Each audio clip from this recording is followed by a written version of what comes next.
Hi friends, இப்போ நாம் SSC எம்டிஎஸ்க்கு இந்த எக்ஸாமில் ப்ரீவியஸாக கேட்ட ஒரிஜினல் ஆவரேஜ் கொஷின்ஸை பார்க்க போகிறோம். அது இல்லாமல் இதோட ரெலவெண்ட் கொஷின்ஸையும் இப்போது இங்கே நம்ம பார்க்க போகிறோம். ஸோ ஃபஸ்ட் நான் கொஷின் எடுத்துக்கிறேன். ஃபஸ்ட் கொஷின் பாருங்கள். கேள்வி என்னென்னா, some of 5 numbers is 924.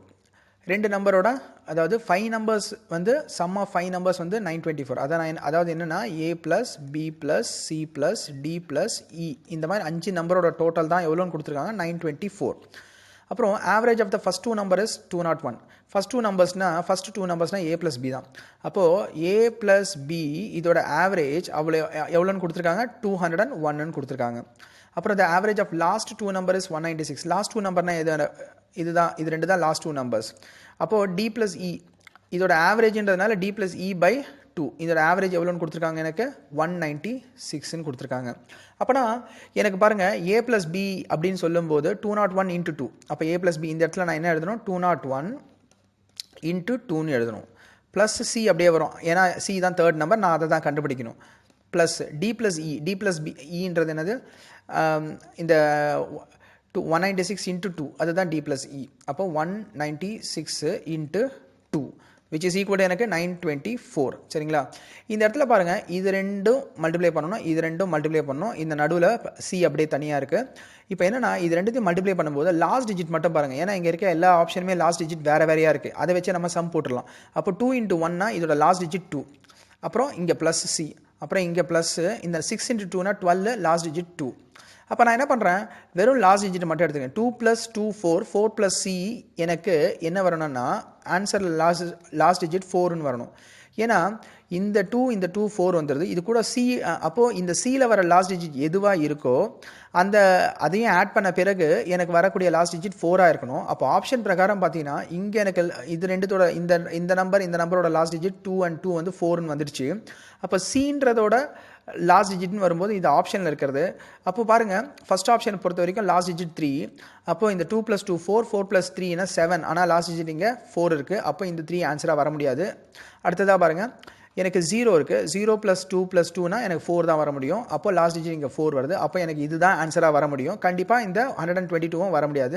cannot be determined கண்டிப்பாக வராது, ஏன்னா இது ஆன்சர் கண்டுபிடிக்க முடியும். அப்போ ஆன்சர் சாய்ஸ் எது, பீன்று நம்ம ஈஸியாக சொல்லிட்டு போயிட்டே இருக்கலாம். இங்கே கேல்குலேஷனே தேவையில்லை, அதுதான் பேசிக்காக நீங்கள் புரிஞ்சுக்கணும். ஜஸ்ட் வந்து உங்களுக்கு இது எழுத தெரியணும். ஆக்சுவலாக இது எழுதணும்னு கூட அவசியம் இல்லை, எல்லாமே நீங்கள் மைண்ட்லேயே போடலாம்.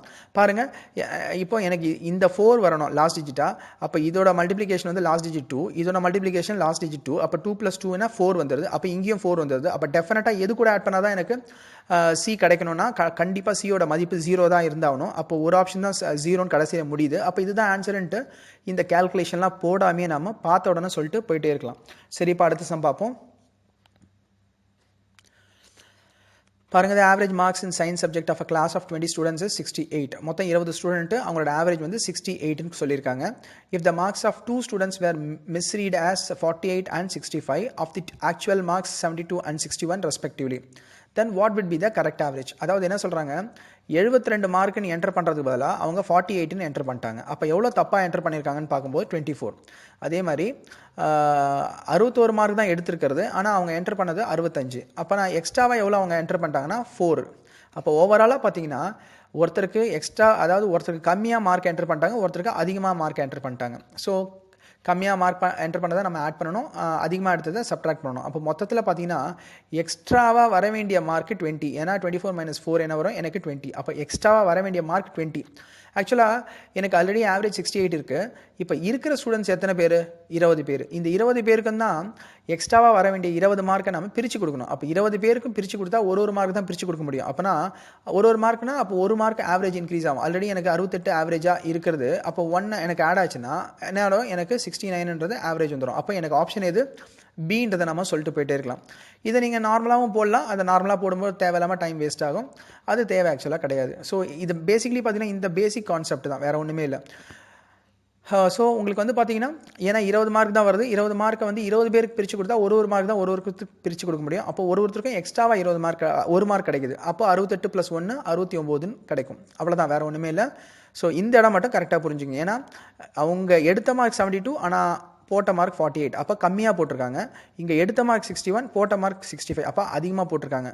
ஸோ கம்மியாக போட்டதுனால ஆட் பண்ணுறோம், அதிகமாக போட்டதுனால கம்மி பண்ணுறோம். மொத்தத்தில் ஓவராலாக பார்க்கும்போது 20 மார்க்ஸ் எக்ஸ்ட்ரா வரணும். ஸோ அந்த 20 மார்க்ஸை 20 பேருக்கு பிரித்து கொடுக்குறோம், ஒரு மார்க்குன்ட்டு. அப்படி பிரித்து கொடுக்கும்போது ஓவரால் ஆவரேஜ் எனக்கு 69 மாறுது. அவ்வளோதான், வேறு ஒன்றுமே இல்லை. அடுத்த சம்மு. Average of 11 results is 50, average of first 6 result is 49 and that of the last 6 is 52. Find the 6th result. அதாவது என்னன்னா, எனக்கு ஆவரேஜ் ஆஃப் மொத்தமாக இங்கே 11 தான் ரிசல்ட்டுன்னு சொல்கிறாங்க. ஆனால் இங்கே பாருங்களேன், ஃபஸ்ட்டு 6 ரிசல்ட்டுன்னு சொல்கிறாங்க, அப்புறம் லாஸ்ட்டு 6 ரிசல்ட்டுன்னு சொல்கிறாங்க. இந்த ஃபஸ்ட்டு 6 ரிசல்ட்டும் லாஸ்ட்டு 6 ரிசல்ட்டும் சேர்த்தா மொத்தமாக 12 ரிசல்ட்டில் வருது. அப்போ 12 ரிசல்ட் வருது. ஆனால் இங்கே இருக்கிறதே 11 ரிசல்ட்டுன்னு அவங்க சொல்கிறாங்க. அப்போனா ஒரு ரிசல்ட் எக்ஸ்ட்ரா வருதா, அதுதான் ஆன்சர். சரிங்களா, வேறு ஒன்றுமே இல்லை. அவங்க கேட்குறது அதுதான், மிடில் இருக்கிறது தான். அதை மிடில் 2 வாட்டி ஒரே வேல்யூவை ஆட் பண்ணியிருக்காங்கன்னு அர்த்தம். அதுதான் அந்த 6th ரிசல்ட்டு. அப்போ நாம் என்ன பண்ணுறோம், இதை அதாவது 49, அதாவது ஃபஸ்ட்டு 6 ரிசல்ட்டுன்னு சொல்லக்கூடிய ஆவரேஜ் வந்து 49 × 6 ப்ளஸ்ஸு, அப்புறம் லாஸ்ட்டு 6 ரிசல்ட்டுன்னு சொல்லக்கூடிய 52 × 6, இது ரெண்டுத்தையும் மல்டிப்ளை பண்ணுறோம். மொத்தமாக இங்கே இருக்கிறது எத்தனைனா 12 ரிசல்ட். அதில் நான் 11 ரிசல்ட்டை கம்மி பண்ணுறேன். 11 ரிசல்ட்னு வரும்போது 11 ரிசல்ட் வந்து அப்சர்வேஷன் வந்து ஆவரேஜ் எவ்வளோ 15 கொடுத்துருக்காங்க. அப்போது 50 × 11. இங்கே நீங்கள் சம்மெல்லாம் போடாதீங்க, வெறும் லாஸ்ட் டிஜிட்டை மட்டும் எடுத்து பாருங்கள். எனக்கு 6 × 9 அப்படின்னு வரும்போது எனக்கு 6 × 9 அப்படின்னு வரும் 54 லாஸ்ட் டிஜிட்டு, ப்ளஸ் இந்த 2 × 6 அப்படின்னு வரும்போது இதோட லாஸ்ட் டிஜிட்னு பார்க்கும்போது 12. சரிங்களா, அதே மாதிரி மைனஸ் 50 × 11 வரும்போது எனி கேஸ் பார்த்தீங்கன்னா இதோட லாஸ்ட் டிஜிட் 0 தான் வரப்போகுது. அப்போ டெஃபினட்டாக பார்த்தீங்கன்னா 4 + 2 - 0னா டெஃபினட்டாக இதோட லாஸ்ட் டிஜிட் என்ன தான் வரப்போகுது, 6 தான் வரப்போகுது. எனக்கு ஒரே ஒரு ஆப்ஷன் தான் 6ல் முடியுது. அப்போ இதுதான் ஆன்சர். நீங்கள் இதை ஃபுல்லாக போட்டுட்ருக்க வேண்டிய அவசியம் கிடையாது. இந்த சம நான் திருப்பி ரிப்பீட் பண்ணுறேன், இங்கே கவனிங்க. ஒன்றுமே இல்லை. ஆக்சுவலாக வந்து 6 ரிசல்ட் வந்து ஃபஸ்ட்டு 6 ரிசல்ட்டோட ஆவரேஜ் வந்து 49, அடுத்த லாஸ்ட் 6 ரிசல்ட்டோட ஆவரேஜ் வந்து 52. அதாவது நான் உங்களுக்கு புரியறதுக்காக வேணால் எழுதி காட்டுறேன். 11 ரிசல்ட்டுன்னு சொல்லும்போது 1 2 3 4 5 6 7 8 9 10 11. நீங்கள் பார்த்தீங்கன்னா ஃபஸ்ட்டு 6 ரிசல்ட்ஸ் இது, அப்புறம் லாஸ்ட்டு 6 ரிசல்ட்ஸ் இதுதான் அவங்க சொல்கிறது. மொத்தத்தில் பார்த்தீங்கன்னா இந்த 6ன்றதை நம்ம 2 வாட்டி கவுண்ட் பண்ணுறோம். அதனால் நாம் என்ன பண்ணுறோம், 2 வாட்டி கவுண்ட் பண்ணதை வந்து நாம் 2 வாட்டி கவுண்ட் பண்ணியிருக்கோம். அப்போது நம்மளால் எந்த ரிசல்ட்டை கண்டுபிடிக்க முடியும், 6 ரிசல்ட்டை கண்டுபிடிக்க முடியும். ஏன்னு பார்த்தீங்கன்னா ஃபஸ்ட்டு 11 ரிசல்ட்டு அப்படின்னு சொல்லும்போது இங்கேருந்து இது வரைக்கும் அதாவது ஃபுல்லாக வந்துடுது. சரிங்களா, இப்போது தனித்தனியாக 2 ரிசல்ட் கொடுத்துருக்காங்க. நாம் என்ன பண்ணுறோம், தனித்தனியாக 2 ரிசல்ட்டை இங்கே ஆட் பண்ணிக்கிறோம். அதுக்கப்புறம் அதுலேருந்து 11 ரிசல்ட்டை கம்மி பண்ணுறோம். இந்த ரெண்டில் வந்து நமக்கு வர்றது 12 ரிசல்ட்டு, இதில் வர்றது 11 ரிசல்ட்டு. மொத்தத்தில் பார்த்தீங்கன்னா ஒரு ரிசல்ட் எக்ஸ்ட்ரா இருக்கும். அந்த ரிசல்ட் தான் 6th ரிசல்ட், வேறு ஒன்றுமே கிடையாது. மொத்தத்தில் இந்த சம் பார்த்தீங்கன்னா நீங்கள் லாஸ்ட் டிஜிட் அப்படின்ற அந்த கான்செப்டை வச்சே ஈஸியாக போட்டு போயிட்டே இருக்கலாம். அடுத்த சம் பாருங்கள். The average of 25 numbers is 30. 25 number இருக்குது, அதோட ஆவரேஜ் என்னன்னு சொல்கிறாங்க, 30ன்னு சொல்கிறாங்க. அதாவது 25 நம்பரு 30 30 30 இந்த மாதிரி எழுதிக்கிறோம். சரிங்களா, இப்போ if each number decreases by 10, ஒரு நம்பரும் 10 டிகிரீஸ் ஆகுதுன்னு வச்சுங்களேன். அப்போ புது ஆவரேஜ் என்னவாக இருக்கும், then find the new average of these numbers. புது ஆவரேஜ் என்னவாக இருக்கும், டெஃபினட்டாக எல்லா இடத்துலையும் 20 20 தானே இருக்க முடியும். அப்போ புது ஆவரேஜ் எனக்கு 20, அவ்வளோதான், முடிஞ்சு போச்சு. ஸோ 25 நம்பருக்கும் 30 30 30ன்னு ஆவரேஜ் இருக்குது. ஒரு நம்பருக்கு 10 10 10ன்னு குறையுது. அப்போ புது ஆவரேஜ் என்னவாக இருக்கும், 25 நம்பருக்கும் 20 20 20 அப்படின்னு சொல்லிட்டு எனக்கு இருக்கும். அவ்வளோதான், வேறு ஒன்றுமே இல்லை. அப்போ புது ஆவரேஜ் 20, தட்ஸ் இட். சரி, இப்போ பாருங்கள். The average of next sum, average of 2 numbers is 14.5. 2 நம்பரோட ஆவரேஜ் 14.5னா அதாவது ஏ அப்புறம் பி இதோட ஆவரேஜ் அப்படின்றது 14.5னா டெஃபினட்டாக ஏ + பி எனக்கு என்னவாக இருக்கணும்னா 29 தான் இருக்கணும். சரிங்களா, அப்போ 29 தான் இருக்கணும். அப்போது the square root of their product is 10ன்னு வேறு கொடுத்துருக்காங்க. வாட் ஆர் த நம்பர்ஸ், அதாவது அந்த நம்பர்ஸ் எது, அந்த 2 நம்பர்ஸ் எதுன்னு கேள்வி கேட்குறாங்க. டெஃபினட்டாக எனக்கு ஆவரேஜ் 14.5னா 2 நம்பரோட டோட்டல் வந்து 29 தான் இருக்க முடியும். அப்போது 2 நம்பரோட கூட்டல் வந்து எனக்கு 29 இருக்கணும். பாருங்கள், ஃபஸ்ட் ஆப்ஷன் மட்டும்தான் கூட்டல் வந்து 25 + 4 வந்து 29 வருது. பட் செகண்ட் ஆப்ஷன் 20 டோட்டல் வந்து 25 வருது, அதனால் இது வராது. தேர்ட் ஆப்ஷன் பார்த்தீங்கன்னா அகெயின் 25 வருது டோட்டல், அதனால் இதுவும் வராது. வெறும் ஃபஸ்ட் ஆப்ஷன் மட்டும்தான் வர முடியும். அதே மாதிரி கண்டிஷன் பாருங்கள். Square root of their product is 10னா 25 × 4 என்ன, ப்ராடக்ட்னாலுமே 25 × 4, 25 × 4 அதோட square root which is equal to 100 which is equal to 10. அதானே கிடைக்குது. Square root of their product is 10 அதானே கொடுத்துருக்காங்க. கரெக்டாக வந்துருதுங்களா?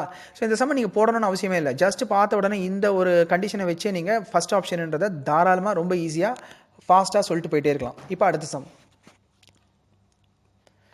The average age of lady and her daughter is 28.5.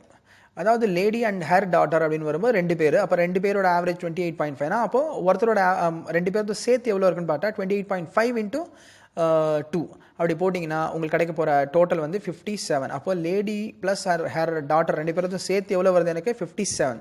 The ratio of their ages is 14:5. அதாவது 2 பேரோட age, அந்த lady and daughter அந்த 2 பேரோட ஏஜ் ரேஷியோ வந்து ஒருத்தரது 14னா ஒருத்தரது 5. அப்போனா இது 14x இது 5x. அப்போ டோட்டல் எவ்வளோ 19x. 2 பேரோட மொத்த வயசு 57. அப்போ 19x is equal to 57, x equal to உங்களுக்கு கிடைக்க வேல்யூ 3 கிடைக்கும். அப்போ கேள்வி என்ன கேட்குறாங்க, what is daughter's age? Daughter's ஏஜ்ன்றது இந்த ரேஷியோ 5. அப்போ 5 இன்ட்டு அதாவது 5 இன்ட்டு என்ன வரணும் 3 வரணும். 5 into 3னா ஏன்னா எக்ஸோட மதிப்பு 3 தானே. 5 into x 5 into 3 5 into 3னா உங்களுக்கு கிடைக்கக்கூடிய ஆன்சர் 15 years. அப்போ ஆன்சர் பி. இது ரொம்ப சிம்பிளான கொஸ்டின் தான் நார்மலாக. அடுத்த சம் பார்க்கலாம். பாருங்கள், the average age of the family of 5 members is 24. பாருங்கள் 5 பேரோட ஆவரேஜ் 24ன்னு கொடுத்துருக்காங்க. if the present age of the youngest member is 8 years. ப்ரெசென்ட்டாக இருக்கிறதுல யங்கஸ்ட் பர்சனோட ஏஜ் வந்து 8 years இருக்குது. Then what was the average of the family at that time of birth of the youngest member அப்படின்னு சொல்லி கேள்வி கேட்டிருக்காங்க. பாருங்கள் 5 பேர் தானே, நான் என்ன பண்ணுறேன் ஆவரேஜாக 5 பேர் தானே. அப்போது 24 24 24 24 24 இது வந்து 5 பேரோட ஆவரேஜ். சரிங்களா, அதனால் நான் 5 வாட்டி 24ன்னு எழுதிட்டேன். இதில் என்ன சொல்கிறாங்க, 8 வருஷத்துக்கு முன்னாடி ஒருத்தருக்கு வயசு வந்து அதாவது யங்கஸ்ட்டாக இருக்கிறோட வயசு வந்து 24 சாரி 8 யங்கஸ்ட்டாக இருக்கிறோட வயசு வந்து 8. இப்போ ப்ரெசென்ட்டாக இருக்க எல்லாரோட ஆவரேஜும் ஏஜும் பார்த்தீங்கன்னா 24. அதில் யங்கஸ்ட்டாக இருக்கிறவரோட ஏஜ் எதுன்னு கேட்டால் 8. இப்போ என்ன கேட்குறாங்க, 8 வருஷத்துக்கு முன்னாடி இவங்களோட ஆவரேஜ் ஏஜ் என்னன்னு கேள்வி கேட்குறாங்க. எனி கேஸ் பார்த்தீங்கன்னா இப்போ ஆவரேஜ் எல்லாரும் அந்த 8 yearsன்றதெல்லாம் மறந்துடுங்க, யங்கஸ்ட்லாம் மறந்துடுங்க. இப்போ இருக்கிற ஆவரேஜ் 24. 8 வருஷத்துக்கு முன்னாடி அப்படின்னு கேட்கும்போது எல்லாத்துலேயும் 8 தானே கம்மியாகும். அப்படி கம்மியாகும் போது எனக்கு கிடைக்க போகிறது என்ன, எல்லா இடத்துலையுமே 16 தானே கிடைக்க போகுது. அப்போ டேரெக்டாக நான் என்னன்னு சொல்லலாம் 16ன்னு சொல்லிட்டு போயிட்டே இருக்கலாமா. இந்த கண்டிஷன்லாம் பார்த்து இந்த 8 years தான் இருக்கவன் தான் வந்து யங்கஸ்ட்டு, அந்த கண்டிஷனை பார்த்து நீங்கள் பயப்பட வேண்டிய அவசியம் கிடையாது. அது தேவையே கிடையாது. அது உங்களை வந்து மிஸ்லீடிங் கூட நம்ம சொல்லலாம். அது வந்து உங்களை திசை திருப்பத்துக்காக அந்த மாதிரி கொடுக்குறாங்க. சரிங்களா, அப்போ ப்ரெசென்ட்டாக இருக்கிறது 24 ஆவரேஜ். 8 வருஷத்துக்கு முன்னாடி என்ன ஆவரேஜ்னு கேட்டால் எல்லாத்துலையும் 8 கம்மி பண்ணால் எனக்கு 16 தான் கிடைக்கும். அப்போ ஆன்சர் என்ன வருது எனக்கு 16. அவ்வளோதான், ரொம்ப சிம்பிள். இதை வந்து தேவையில்லாமல் நீங்கள் வேறு மாதிரிலாம் யோசிச்சுட்டு இருக்க வேண்டிய அவசியமே கிடையாது. ஜஸ்ட் 16 நீங்கள் போட்டு போயிட்டே இருக்கலாம். ஸோ பாருங்கள், இது உங்களுக்கு புரியதுக்காக நான் எழுதுனேன். பட் இதை நீங்கள் எழுதணும்னு அவசியமே இல்லை. பார்த்து அடுத்த செகண்டே வந்து 16ன்னு ஆன்சர் பண்ணிட்டு போயிட்டே இருக்கலாம். சரி, அடுத்த சம் பாருங்கள்.